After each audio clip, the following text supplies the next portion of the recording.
हाथ जोड़िए और बोलिए साधु साधु साधु साधु साधु। साधु। नमो बुद्धाय, नमो धम्माय, नमो संघाय। स्वागत है आप सभी का। आप लोग देख रहे हैं बुद्धाज टीचिंग चैनल और हम यहाँ महाकारुणिक तथागत बुद्ध के मानव हित कल्याणकारी धम्म के विषय में चर्चा करते हैं। वर्षावास विशेष उपलक्ष्य में हम हर दिन शाम के 7 बजे आप लोगों को प्रत्यक्ष धम्म देशना लेके आते हैं। आज भी हम धम्म देशना लेके आए हैं। आज का धम्म देशना विशेषतः औरंगाबाद एयरपोर्ट के सामने जो नवराज सोसाइटी है वहाँ श्रद्धावान उपासक सिद्धार्थ वैशाली परिवार के यहाँ से जो कार्यक्रम हो रहा है यहीं से आप लोगों को प्रत्यक्ष दिखा रहे हैं। तो आइए आज का कार्यक्रम शुरू करते हैं। सब लोग हाथ जोड़िए। सर्वप्रथम बुद्ध धम्म संघ को वंदना करेंगे। जैसा मैं कहता हूँ वैसा ही आप लोग कहिए। सब लोग हाथ ऐसे जोड़ के छाती में लगाइए। अरहं सम्मा संबुद्धो भगवा बुद्धं भगवन्तं अभिवादेमि स्वाखातो भगवता धम्मो तम्मं नमस्सामि सुपतिपन्नो भगवतो सावक संघो संघं नमामि। महाकारुणिक तथागत बुद्ध धम्म संघ को त्रिवार वंदन।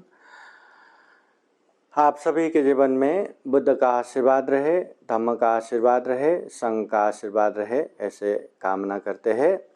अभी शील प्रार्थना करेंगे। जैसा मैं कहता हूँ वैसा आप लोग बोलते जाइए। ओकाश वंदामि भन्ते द्वारतयेन कतं साबं अपराधं क्षमता मे भन्ते द्वितीयाम्पि तृतीयाम्पि ओकाश अहं भन्ते ते शरणेन सह पंचशीलं धम्मं याचामि अनुग्रहं कृत्वा शीलं देता मे भन्ते द्वितीयाम्पि तृतीयाम्पि यमहं वदामि तं वदेत। नमो तस्स भगवतो अरहतो सम्मा सम्बुद्दस्स। नमो तस्स भगवतो अरहतो सम्मा सम्बुद्दस्स। नमो तस्स भगवतो अरहतो सम्मा सम्बुद्दस्स।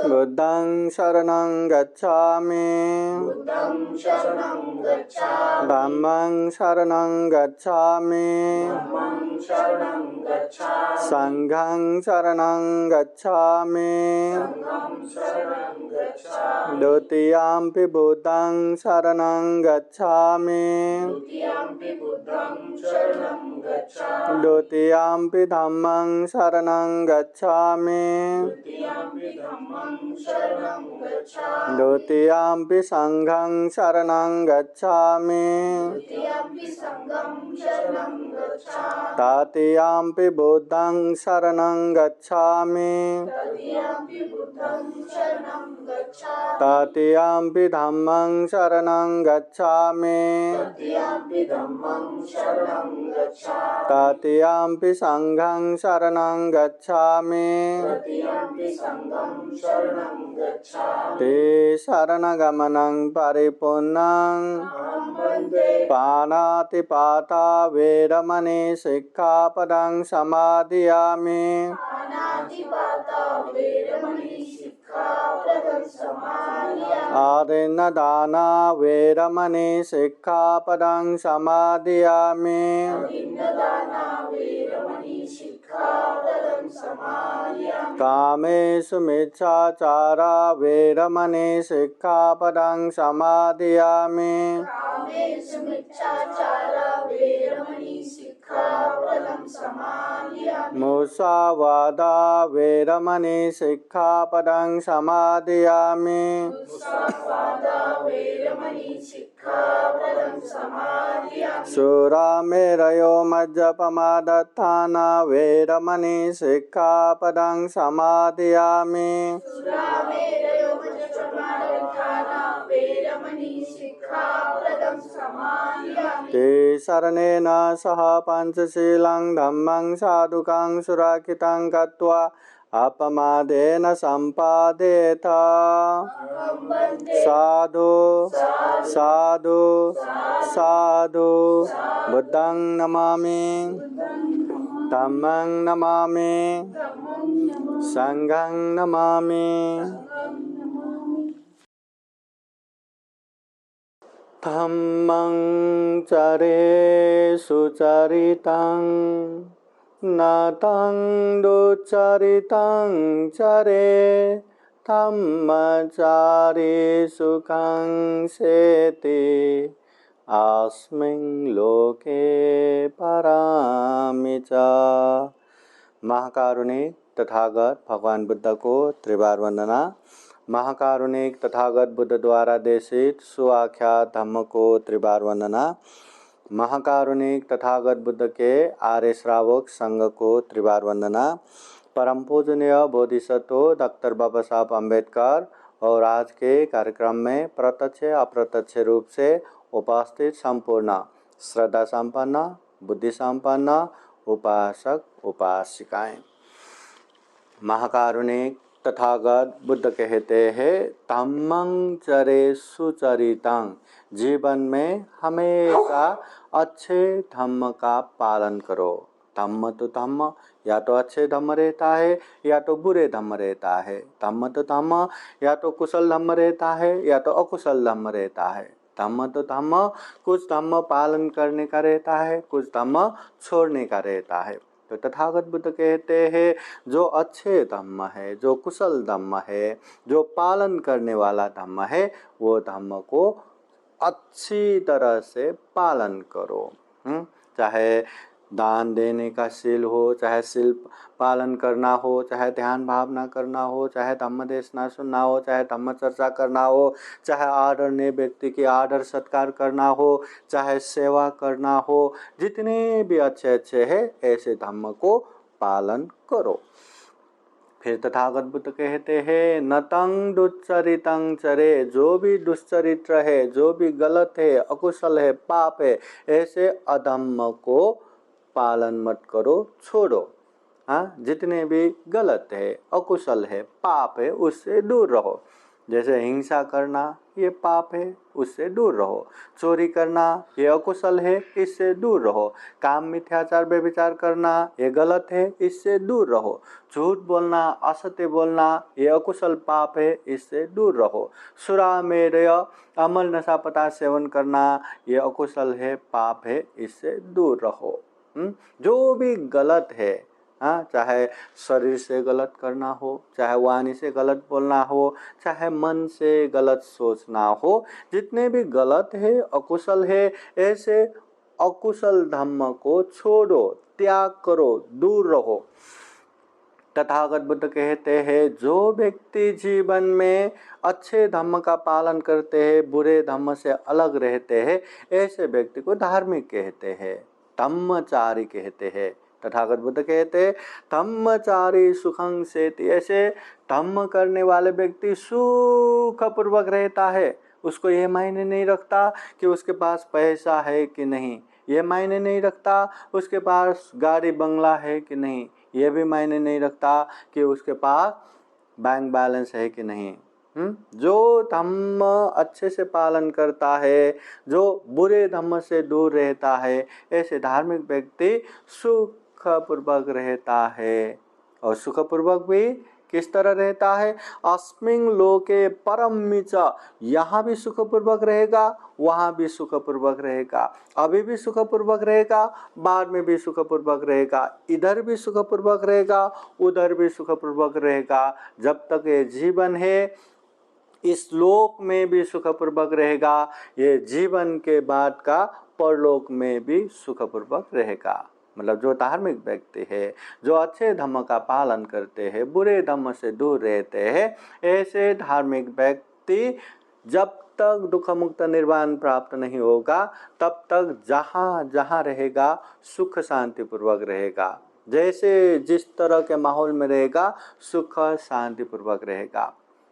अभी तथागत बुद्ध कहते हैं धम्म देशना सुनना मंगल है, धम्म देशना सुनना पुण्य है। कालेन धम्म सवनं ये तंग मंगलमुत्तमं। तथागत बुद्ध कहते हैं समय समय पर धम्म देशना सुनना ये बहुत बड़ा मंगल है, पुण्य है। कालेन धम्म साकच्छा एतं मंगलमुत्तमं। समय समय पर धम्म की चर्चा करना यह मंगल है, पुण्य है, ये पुण्य है, ये मंगल है। इसके बावजूद भी यहाँ सब लोग बैठे हैं, धम्म देशना सुन रहे हैं। तो धम्म देशना क्या सभी लोग सुन पाते क्या? माहौल एक ही है, सबके लिए लाइट जल रहा है, सबके लिए ये फैन चल रहा है, सबके लिए ये धम्म देशना हो रहा है, सबके सामने भंते बैठे हैं और धम्म देशना हो रहा है। और सुनने वाले सबके दो दो कान है, देखने के लिए आंखें है, विचार करने के लिए दिमाग है, और सभी के सभी पुण्यवान इंसान है, दुर्लभ मनुष्य है, प्राणी जगत में सर्वश्रेष्ठ प्राणी है। सब लोग धम्म देशना सुन रहे, फिर भी क्या सब लोग धम्म देशना सुन पाते हैं क्या? नहीं। जो जो मन चंचल करके बैठेगा, जो जो मन इधर उधर करके बैठेगा, वो लोग नहीं सुन पाते। और सुनने वाले भी सारे के सारे वो धम्म देशना समझ पाएंगे क्या? नहीं। जो ध्यान से अच्छे से शुरू से अंत तक सुनेंगे उनको समझ में आएगा, नहीं तो बीच बीच में अपने धुन से यहाँ वहाँ गया और बीच बीच में सुना तो उसको पकड़ में ही नहीं आएगा। और जो अच्छे से धम्म देशना सुनने वाले हैं उसको ग्रहण करके चिंतन मनन करके ये अच्छे धम्म है इसे पालन करूँगा, ये बुरे धम्म है इससे दूर रहूँगा, ऐसे अभ्यास कितने करेंगे? कितने लोग पालन करेंगे? बहुत ही कम होगा। और पालन करके भी परिपूर्ण होने वाले कितने होंगे? बहुत ही कम होगा। एक ही माहौल है, एक ही जगह है, एक ही तरह के धम्म देशना हो रहा है और सब लोग उसी तरह सुन रहे हैं, फिर भी सुनने वाले अलग अलग है, समझने वाले अलग अलग है, पालन करने वाले अलग अलग है, परिपूर्ण होने वाले अलग अलग है। इसीलिए देखिए एक ही घर में जन्म हुए, भाई भाई बहन बहन भी, एक ही माँ एक ही पिता के बच्चे, भाई भाई बहन बहन भी, देखना एक ही घर में रहते हैं, एक ही तरह से रहते हैं, खाना भी उन लोगों के लिए उसी तरह का बनता है, वही माहौल में रहते हैं, पर देखते हैं कोई कितना सुखी है, शांति है, आनंद है, और कोई देखते हैं कितना चिड़चिड़ा है, गुस्सा है, टन टन करते हैं, कितना कुशल करते हैं। वही माहौल है, कोई इतना दुखी क्यों, कोई इतना सुखी क्यों, कोई इतना अच्छा क्यों, कोई इतना बुरा क्यों? तो तथागत बुद्ध कहते हैं ये सब तो अपना अपना ही कर्म है, सब्बे सत्ता कम सका। जो व्यक्ति जैसा कर्म करेगा उसको वैसा ही परिणाम आएगा। हम ज़्यादा शांति से रहने की अभ्यास करेंगे तो वो व्यक्ति शांति रहेगा, क्योंकि अभ्यास उसने शांति का किया है तो वो शांत पूर्वक रहेगा। मगर जो व्यक्ति अशांति का अभ्यास करते हैं, बात बात पे गुस्सा करते हैं, बात बात पे चिढ़ते हैं, बात बात पे एकदम भड़कते हैं, वो तो अभ्यास हो गया ना, प्रैक्टिस हो गया ना, प्रैक्टिस मेक मैन परफेक्ट। हाँ, प्रैक्टिस इंसान को परफेक्ट बनाता है। तो और वो प्रैक्टिस किसका कर रहे हैं? गुस्सा का कर रहे हैं, चिड़चिड़ा का कर रहे हैं। तो वो गुस्सा वो करते करते करते वो उसमें परफेक्ट हो जाएगा। और वो आदत जैसा हर जगह पे जहाँ वो गुस्सा नहीं दिखाता वो वहाँ तो कंट्रोल करके बैठेगा, मगर वो गुस्सा भी कहीं ना कहीं तो निकालेगा, जहाँ निकाल सकते वहाँ निकालेगा। इसलिए हम जिस तरह का अभ्यास करेंगे उसी तरह का परिणाम आता है, आना ही है। इसलिए तथागत बुद्ध कहते हैं हम सारे के सारे ऐसे इंसान हैं जो हमेशा जीवन में सुख चाहते हैं, शांति चाहते हैं, आनंद चाहते हैं, कोई भी दुख अशांति नहीं चाहते। अगर ये सत्य है तो हमें शांति के मार्ग पे जाना चाहिए, धम्म के मार्ग पे जाना चाहिए। अधम्म के मार्ग पे जाके, अशांति के मार्ग पे जाके जीवन में सुख आएगा, शांति आएगा, ऐसा संभव नहीं। अपने खेत में अगर हम धान का बीज डालेंगे तो वहाँ तो धान ही आएगा, गेहूँ कैसे आएगा? अगर गेहूँ का बीज डालेंगे तो वहाँ गेहूँ ही आएगा, धान कैसे आएगा? जिस तरह का बीज डालेंगे वैसा ही तो फल फलेगा। हम भी जिस तरह का अभ्यास करेंगे उसी तरह का परिणाम आएगा।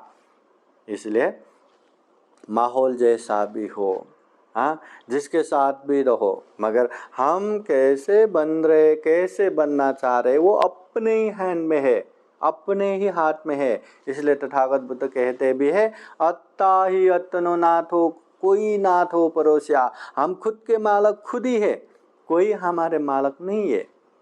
यह अच्छा माहौल, यह अच्छा वातावरण, हाँ, ये धम्ममय वातावरण केवल बना के दे सकते हैं सिद्धार्थ वैशाली, है ना, परिवार के लिए करके बना के दे सकते हैं, मगर किसको सुनना है, किसको लेना है, किसको पालन करना है, वो सब अपने अपने हाथ में ही है।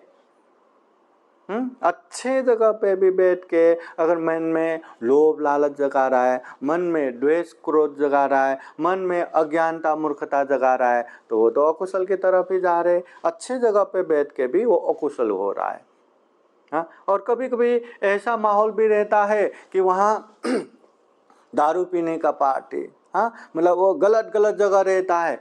तो ऐसी जगह पे भी अगर वो चाहे तो ऐसे सारे चीज़ों से दूर रह के अपने आप को संयमित करके वैसी जगह में भी पुण्य कर सकता है, धम्म कर सकता है। किसी ने ऐसी जगह पे डाल दिया, हाँ, हिंसा करने की जगह पे डाल दिया तो उसको हिंसा ही करना है, चोरी करने की जगह पे डाल दिया तो चोरी करना है, इसका भी कोई अनिवार्यता नहीं है। तथागत बुद्ध के समय में एक उपासिका, जिसका शादी, मतलब उपासिका है, बुद्ध के उपदेश सुन के वो श्रोतापति फल में पहुंच चुके थे, फिर भी वो शादी ऐसी जगह पे हुआ जो शिकारी है, हर दिन जंगल में धनुष बाण लेके जाल फैला के अनेक अनेक पशु पंछी पकड़ के लाना, उन लोगों को मारना, उन लोगों का मांस बेचना और खुद भी उसी से जीविका करना। ऐसे परिवार में उसका शादी हो गया। अभी वो हमेशा क्या काम करते हैं, सुबह सुबह, हाँ, जब अपने पति खेतों में या जंगल में शिकार के लिए जाते हैं, उसको अच्छे से धनुष बांध देना, जाल अच्छे से मिला के देना, वो सारा काम करते थे। जब भिक्षुओं को पता चला ये बात तो भिक्षु लोग कहते हैं भगवान वो तो गलती कर रहा है ना, पापी कर रहा है ना, क्योंकि वो जो हाथ में धनुष बाण दे रहे उससे लोगों की पूजा करेंगे क्या? पशु पंछियों की पूजा करेगा क्या? नहीं, मार के लाएगा, हिंसा करके लाएगा, है ना। और वो जो जाल मिला के दिया वो उसको जंगलों में फैला के वही पशु पंछी पकड़ के लाएगा ना, फिर उसको भी तो मारेगा ना, तो वो तो पाप का ही कारण बन गया ना, सीधा सीधा तो पाप का ही कारण बन गया। फिर तथागत बुद्ध वो भिक्षुओं को समझाते हैं कि भिक्षुओं, जिस तरह हाथ में घाव नहीं तो जहर हाथ में भी लिया तो कुछ नहीं बिगड़ता, कुछ हानि नहीं होता। अगर हाथ में घाव रहा तो थोड़ा भी जहर लिया तो फिर बहुत बड़ा हानि नुकसान है। उसी तरह अगर मन में पाप चित्त नहीं रहा तो ऐसे शरीर से या वाणी से कुछ भी बोला उसका पाप नहीं लगता, कुछ भी पाप नहीं लगता। और वो उपासिका हाँ, बचपन में ही बुद्ध के उपदेश सुन के वो श्रोतापति फल में पहुंच चुके हैं। और श्रोतापति फल पहुंचने का मतलब ये है कि बुद्ध धम्म संघ के प्रति अटूट अखंड विश्वास रहता है और शील कभी नहीं बिगाड़ता। इसलिए वो ऐसा अकुशल, ऐसा पाप कभी नहीं करेगा जिससे वो दुर्गति में पतन होगा। मतलब सुख शांति का गारंटी ये श्रोतापति फल है। वो दुर्गति में कभी नहीं जाएगा। तो वो उपासिका किसी को हिंसा करने की वो मनसा है भी नहीं, बस वो अपना पतिव्रता धर्म निभा रहे कि अपने पति के प्रति जो अपना कर्तव्य करना है वही कर रहे, मारने की मनसा नहीं है। इसलिए तथागत बुद्ध कहते हैं चेतना अहं भिक्खवे कम्मं वदामि, चेतना युक्त काम को ही मैं कम्म कहता हूँ। मतलब कम्म वही बनता है जिसमें चेतना मनसाय होता है, इच्छा होता है कि मैं करूँगा करके करते। जैसे चलते चलते कितने कीट पतंग हमारे पैरों के नीचे आके मरते हैं, पर मारने का मनसा नहीं, वो हिंसा नहीं है। खेतों में काम करते करते किसान कितने वहाँ प्राणियाँ मारते हैं, मर जाता है, हाँ, पर उसका पाप नहीं, क्योंकि मारने की मनसा नहीं है। हवाओं में कितने कितने कीटाणु फैला हुआ रहता है, माइक्रोस्कोप से देखेंगे तो कितने कीटाणु रहता है। वह हवा से श्वास लेते समय अंदर जाएगा, वो सारे हमारे गर्मीपना से मर जाता है, उसका भी पाप नहीं, क्योंकि मारने का मनसा नहीं। मगर मच्छर यहाँ वहाँ भिनभिना रहा है, हम उसको मार रहे हैं, या बैट चला रहे चिर, वो तो सीधा सीधा पाप ही हो गया। जहाँ मारेंगे करके या पाप करेंगे करके करते हैं वो पाप हो जाता है। अनजाने में गलती से जो मनसा ही नहीं वो हो जाता है तो उसका पाप नहीं लगता। इसलिए बुद्ध कहते हैं चेतना युक्त कर्म को। इसलिए अच्छे कर्म हम जब करते हैं, हम अच्छे कर्म कर रहे हैं, वो मन में भी वो भाव आना चाहिए। जैसे धम्म देशना सुन रहे, अरे हम इतना अच्छा धम्म देशना सुन रहे, ये बुद्धवाणी सुन रहे, ये बुद्धवाणी सुन के लाखों करोड़ों लोगों का कल्याण हुआ है, हमारा भी कल्याण होगा, अभी भी कल्याण होगा, बीच में भी कल्याण होगा, अंत में भी कल्याण होगा। ऐसे श्रद्धा भाव से मैं धम्म देशना सुन रहा हूँ, ऐसा श्रद्धा चित्त से सुनेंगे तो उसका पुण्य ज़्यादा मिलेगा। नहीं अभी सुनना है, करना है, हाँ बस ऐसे ही करके बैठा रहा तो फिर उसका पुण्य नहीं होगा। इसी तरह दान देते समय भी हम दान दे रहे, शील पालन करते समय भी हम शील पालन कर रहे, ध्यान भावना करते समय भी हम इस तरह का ध्यान भावना कर रहे, दुख मुक्ति के मार्ग पे चल रहे, ऐसा श्रद्धा चित्त से सुनेंगे, करेंगे, पालन करेंगे तो उसका पुण्य ज़्यादा लगता है। और पाप भी वैसा ही, हम करेंगे करके करते हैं तो उसका पाप भी ज़्यादा लगता है। इसलिए तथागत बुद्ध कहते हैं धम्मं चरे सुचरितं, अच्छे धम्म का ही पालन करो, दुश्चरित धम्म का पालन मत करो। अगर ऐसा रहा तो वो धम्मचारी हमेशा सुखपूर्वक रहेगा। और ऐसा पुण्य का माहौल, ऐसा धम्म का माहौल हमेशा बनाए रखना चाहिए। धम्म हर किसी को चाहिए। जीवन में धम्म आया तो वो सुखी रहेगा, जीवन में धम्म नहीं आया तो वो कैसा भी रहने तो, किसी तरह का भी रहने तो वो दुखी के दुखी रहेगा। धम्म नहीं रहा, उसके पास पैसा नहीं था तब भी बेचैनी की बेचैनी, उसके पास पैसा आया तब भी बेचैनी, उसके पास रहने को घर नहीं था तब भी बेचैनी, अब रहने को बड़ा बड़ा महल हो गया तब भी बेचैनी, है ना।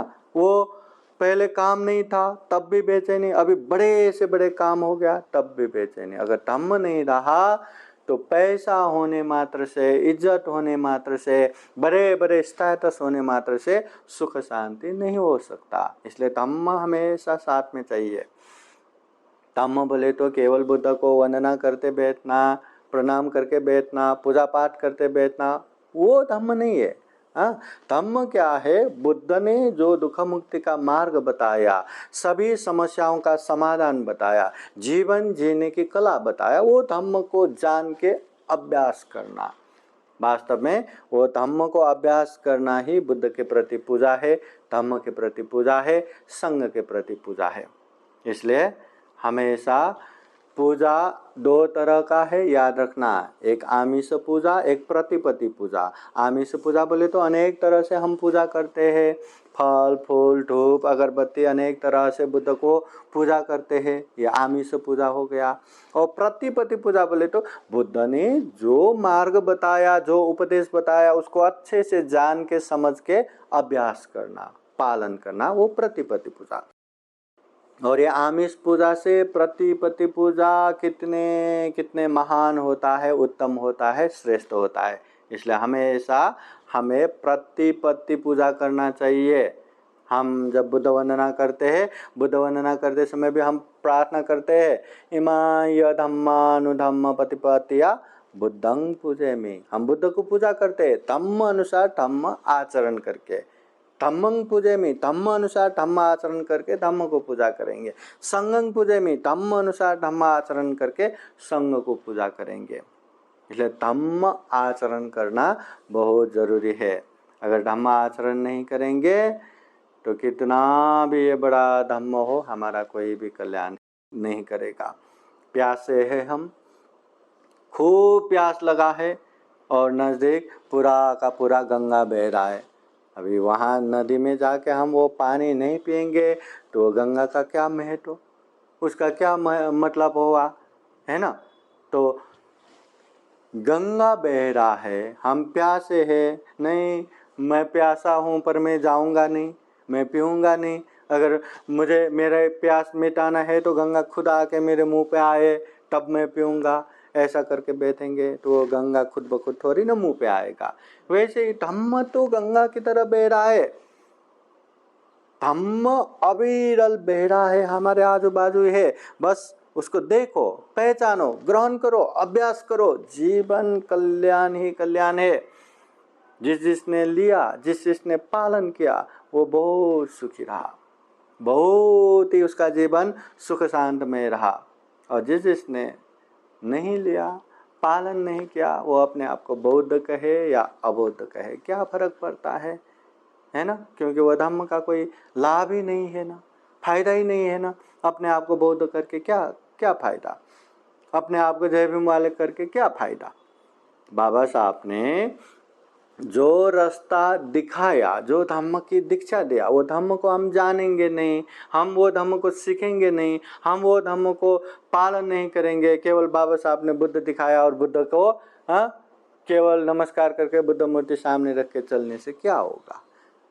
बाबा साहब ने जो क्रांतिकारी विचार दिया समाज सुधार के लिए, अपने जीवन सुधार के लिए, और वो बातें हम सीखेंगे नहीं, वो बातें समझेंगे नहीं, वो बातें पर वो अभ्यास नहीं करेंगे, केवल बाबा साहब का फोटो और मूर्ति लेके घूमेंगे तो क्या फायदा। इसलिए पालन करना जरूरी है। जितना पालन करेंगे जीवन में उतना ही सुख शांति आएगा। और पालन करना आज के समय में बहुत ज़रूरी है। कहीं भी रहो, कैसे भी रहो, धम्म रहा ना बहुत अच्छा रहता है। अभी आज सुबह नांदेड़ में प्रोग्राम था, है ना। नांदेड़ में जो बच्चे पहले कैसे कैसे दिखता था, अभी कार्यक्रम में शांत पूर्वक बैठ के इतना धम्म में रहा तो वो कितना अच्छा दिख रहा था। उस सील में, वो धम्म में कितना अच्छा दिख रहा था। फिर नांदेड़ से आज हटगांव हरदप में भी कार्यक्रम हुआ।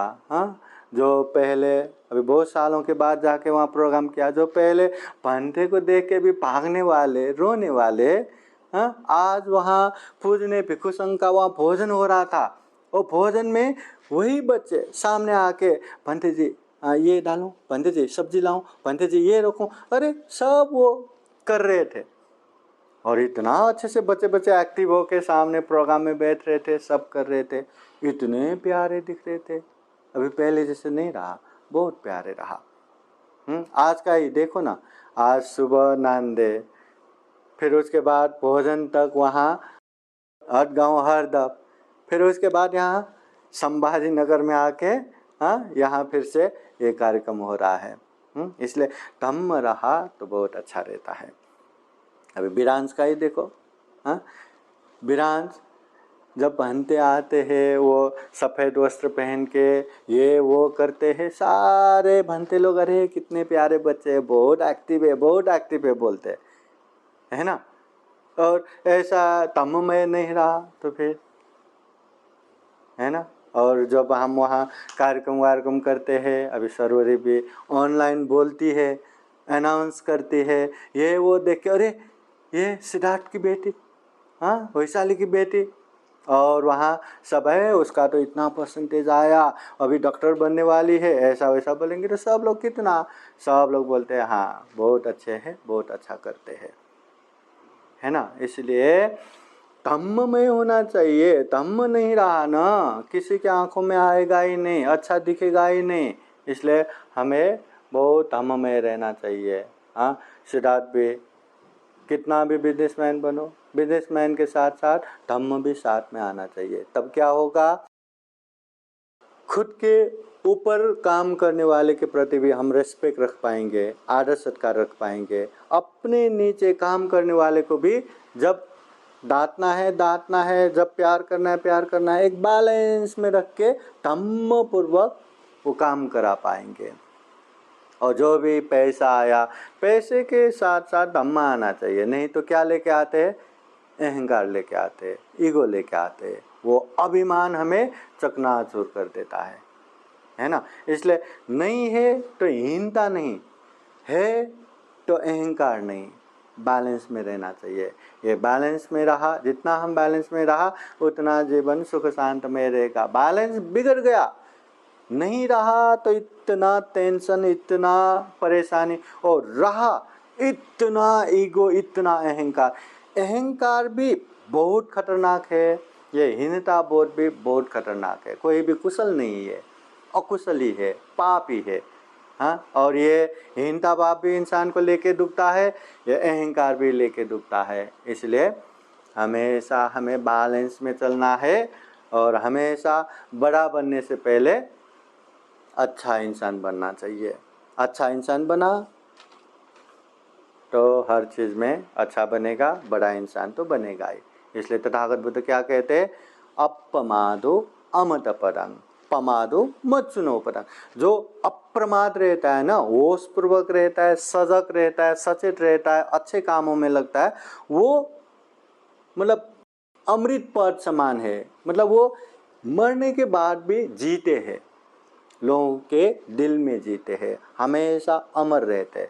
पर पमादो मत सुनो पदंग, जो प्रमादी रहता है, बेहोशी रहता है, गलत काम करने वाला रहता है, वो जी के भी मरे समान है। सामने रहा तो फिर कब मरेगा, ये कब मरेगा, मरे समान है। इसलिए अच्छा किया तो वो जी मरने के बाद भी जी रहे जैसा, अमर जैसा, और बुरा किया तो जी के भी मरे समान है, ऐसा कहते हैं। इसलिए हमें अप्रमादी होना है, सजग सचेत होना है, अच्छे धर्म का पालन करना है, गलत कामों से दूर रहना है, प्रमाद से दूर रहना है। ऐसा किया तो हम हमेशा रहने के लिए तो कौन आया है? एक दिन तो मतलब दूर तो जाना ही है, हाँ मर के तो जाना ही है, कितने ही जिएंगे, है ना। मगर हम रहे ना रहे लोगों के दिल में रहेंगे। हाँ, मरने के बाद भी हम जिंदा रहेंगे। अगर गलत काम करके जिएंगे तो अच्छा हुआ, मर गया, शांति ही शांति। हाँ, एक बार पुण्यानुवरण किया, बस चला, बस हो गया। इसलिए हमें अच्छा पुण्य करते जाना है, अच्छा इंसान बनना है। अच्छा इंसान बन गया तो चाहे आप स्टूडेंट हो, चाहे आप टीचर हो, चाहे बिजनेसमैन हो, चाहे जॉब वाला हो, चाहे काम करने वाला हो, चाहे काम करवाने वाला हो, तम साथ में रहा तो बहुत अच्छा रहेगा। अभी रोहित हरीश काम कर रहा है, तम साथ में रहा ना, हर किसी को पसंद आएगा। अगर तम साथ में नहीं रहा ना, फिर वो चुभने लगता है, अरे अच्छा नहीं काम किया, अच्छा नहीं ये किया, अच्छा नहीं। तम रहा तो कैसे ईमानदार होना है, कैसे है ना अच्छे से काम करना है, कैसे सजग होके काम करना है। ऐसा भी नहीं होना चाहिए ना, ये करो जी, वो करो जी, वो करो जी, और करते करते ये रह गया, वो रह गया, ये कंप्लीट हो गया, है ना। तो वो भी तो अधूरा रह गया ना, वो अच्छा है क्या? तो धम्म साथ में रहा तो सजग बनाएगा, सचेत बनाएगा, हर चीज़ सिस्टमैटिकली पहले कौन सा इम्पोर्टेंट है, कौन सा करना है, उस हिसाब से कंप्लीट करेगा, अधूरा नहीं छोड़ेगा, है ना। अधूरा छोड़ने की आदत रहा, फिर एक बार 2 बार, फिर पसंद नहीं आएगा काम करवाने वाले को, है ना। इसलिए धम्म साथ साथ में चाहिए। पढ़ने वाले धम्म नहीं रहा, वो कितना भी मेहनत करो, बेचैनी रहेगा ना मन। मन बेचैनी में कहाँ क्या रहेगा? जब हम पानी में थोड़ा भी उसको ऐसा हाथ डाला तो वो उसमें वेव तरंग आता है, और ऐसा हिलते हुए पानी में हम अपना चेहरा देख सकते हैं क्या? नहीं देख सकते। पर जब वो पानी शांत रहा, हम उसमें अपना अक्ष, अपना चेहरा, अपना प्रतिरूप देख सकते हैं। ऐसे मन शांत रहा तो कुछ भी उसमें छापो, आराम से बैठेगा, तमदेशना आराम से सुन पाएंगे, पढ़ाई आराम से कर पाएंगे, हर चीज़ मेमोराइज कर पाएंगे। मगर मन बेचैन नहीं रहा, मन अशांत रहा तो कुछ भी याद नहीं कर पाएंगे, है ना। दिखावे के लिए आप प्रवचन सुनेंगे, सुन नहीं पाएंगे। दिखावे के लिए एक स्टूडेंट पढ़ाई करेंगे, समझ नहीं पाएंगे। दिखावे के लिए वो काम करेंगे, ठीक से काम नहीं कर पाएंगे, है ना। इसलिए मन शांत स्थिर होना जरूरी है, उसके लिए धम्म भी साथ साथ होना चाहिए, जरूरी है। इसलिए महाकारुणिक तथागत बुद्ध हमेशा कहते हैं जीवन में धम्म भी साथ साथ में चाहिए। धम्म बोले तो अच्छे मार्ग। इसलिए तथागत बुद्ध कहते हैं तुम में ही कि चंगा तपो अखा तारो तथागता, करना तुम्हें ही है, चलना तुम्हें ही है, चलना हमें ही है। बुद्ध केवल राह दिखाता है। ये देखो दुख है, ये देखो दुख का कारण तृष्णा है, ये देखो दुख मुक्ति निर्वाण है, और निर्वाण पहुंचने के लिए ये मार्ग है, आर्य अष्टांगिक मार्ग, शील समाधि प्रज्ञा का मार्ग, ये मध्यम मार्ग। तथागत बुद्ध खूब मैत्री करुणा पूर्वक सिखाते हैं, बताते हैं, पर चलना हमें ही चाहिए, पहुंचना हमें ही है। बुद्ध ज़्यादा ही भक्तिभाव किया करके तथास्तु करके वो निर्वाण पहुंचाने वाला नहीं है। अगर ऐसा पहुंचा सकते तो अपने भाई देवदत्त को नहीं पहुंचाता क्या? क्यों वो इतना महाअभिंची नरक में जाता, है ना। वो छन्न, वो बाद वो छन्न बोले तो वो जब गृह त्याग किया, महानिष्क्रमण किया, साथ साथ में घोड़े के साथ आने वाला, बचपन से साथ रह के सारथी बन के सब बताने वाला, वो छंदक भिक्षु होने के बाद इतना अहंकार, ईगो, क्योंकि सारे लोग सारिपुत्र भंते कहाँ हैं, मोर्गलैंड भंते कहाँ हैं, अनिरुद्ध भंते कहाँ, किसी ने भी उसका नाम ही नहीं पूछ रहे। इसलिए वो हमेशा जेलस। अरे जब बुद्ध ने गृह त्याग किया तब कौन था? मैं ही था। हाँ, दरबार में सारे चीज बताने वाला कौन था? मैं ही था। आज देखो मेरा कोई नहीं पूछ रहा करके इतना अहंकार, इतना ईगो। बुद्ध ने बार बार समझाया तब भी नहीं माना। फिर तथागत बुद्ध ने अंतिम समय में मेरे महापरिनिर्वाण के बाद उसको ब्रह्मदंड दो बोलते हैं। क्या है ब्रह्मदंड? तथागत बुद्ध कहते हैं भिक्षु संघ में उसको बहिष्कार करना, कोई भी उससे नहीं बोलना। बाद में बुद्ध के महापरिनिर्वाण बाद उसको ब्रह्मदंड देते हैं। ब्रह्मदंड बाद वो उससे कोई नहीं बोलते। फिर क्यों है ऐसा? बाद में उसने महसूस करके फिर धम्म मार्ग में चल के वो ब्रह्मदंड से भी मुक्त हो गया, ज्ञान भी प्राप्त किया। अगर बुद्ध कर सकते तो अपने बचपन के दोष करके उसको तभी के तभी निर्वाण नहीं पहुंचाता क्या, है ना। इसलिए करना हमें ही है, चलना हमें ही है। बुद्ध केवल राह दिखाता है। यहाँ से हमें नांदेड़ जाना है या मुंबई जाना है तो हमें जाना है ना, हमें ही जाना चाहिए। नांदेड़ आके अरे वो उपासक आना चाहते हैं, मैं ही जाके दर्शन दे के आता हूँ करके नांदेड़ या मुंबई यहाँ आने वाला नहीं है। और कोई हमें वहाँ पहुँचाने वाला भी नहीं है। जाना हमें ही है। चल के जाओ, गाड़ी से जाओ, ट्रेन से जाओ, फ्लाइट से जाओ, कैसे भी जाओ पर पहुँचेगा, है ना। इसलिए बुद्ध कहते हैं धम्म के मार्ग में चलना शुरू किया तो आज नहीं तो कल पहुँचेगा, कदम कदम करके पहुँचेगा ही। पर चलना शुरू करो। समय है तो अच्छे से पालन करते जाओ, समय नहीं है जैसा जिस तरह हम कर सकते वैसा करते जाओ, है ना। काम करने वाला जितना टाइम मिले उतना करो, काम करवाने वाले जितना टाइम मिले उतना करो, जो पढ़ने वाले स्टूडेंट जितना टाइम मिले उतना करो, मगर धम्म को साथ साथ में रख के जाना जरूरी है। क्योंकि बुढ़ापे के लिए सुख शांति नहीं चाहिए, सुख शांति हर पल हर क्षण चाहिए, और वो सुख शांति धम्म ही लाएगा, बाकी नहीं लाएगा। तो इसलिए हम यही कामना करते हैं कि हम भी अपने जीवन में खूब अच्छे से धम्म को समझे, धम्म को अनुभव करें, धम्म को अभ्यास करें, और जीवन में खूब अच्छे से धम्म को पालन करते करते, उसमें भी अच्छे धम्म को अच्छे से पालन करते करते ये दुर्लभ, ये अमूल्य, ये सर्वश्रेष्ठ मनुष्य जीवन को सफल बनाए, सार्थक बनाए, अंत में जन्म जरा व्याधि मरण से मुक्त निर्वाण तक प्राप्त कर सके, ऐसे कामना करते हुए ये धम्म देशना यही समापन करते हैं। सबका मंगल हो, सबका कल्याण हो। भवतु सब मंगलं। साधु साधु साधु। धम्म देशना के अंत में आप सभी को बुद्धवाणी पाली गाथा द्वारा आशीर्वाद देते हैं। आप सभी के जीवन में बुद्ध का आशीर्वाद रहे, धम्म का आशीर्वाद रहे, संघ का आशीर्वाद रहे। सब लोग हाथ जोड़ के शांति से आशीर्वाद ग्रहण कीजिए। सभेतयो विवजन्तु सब्बरोगो विनाशतु माते भवतु अंतरायो सुखे दीर्घायुको भव। भवतु सर्वमंगलं रक्षन्तु सर्वदेवता सर्वबुद्धानुभावेन सदा सोते भवन्तु ते। भवतु सर्वमंगलं रक्षन्तु सर्वदेवता सर्वधर्मानुभावेन सदा सोते भवन्तु ते। भवतु सर्वमंगलं रक्षन्तु सर्वदेवता सर्वसंघानुभावेन सदा सोते भवन्तु ते। एचितं पाचितं तुह्यं क्षिप्तमेव समीक्षतु सबे पुरेन्तु चित्तसंकल्पा छन्दोपन्नरसो यथा। आयु आरोग्य सम्पत्ति सर्ग सम्पत्तिमेव च अतो निब्बान सम्पत्ति इमिनाते समीक्षतु।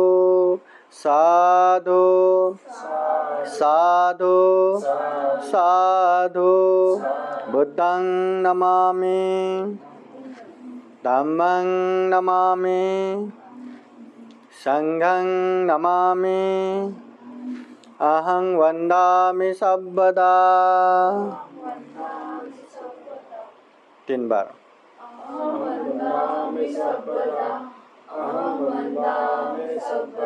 सबका मंगल हो, सबका कल्याण हो, सुखी हो, सुखी हो, सुखी हो।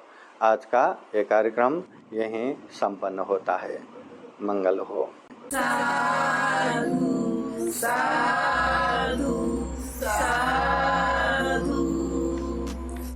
बुद्धं नमामि, बुद्ध को नमन करता हूँ। धम्मं नमामि, धम्म को नमन करता हूँ। संघं नमामि, संघ को नमन करता हूँ।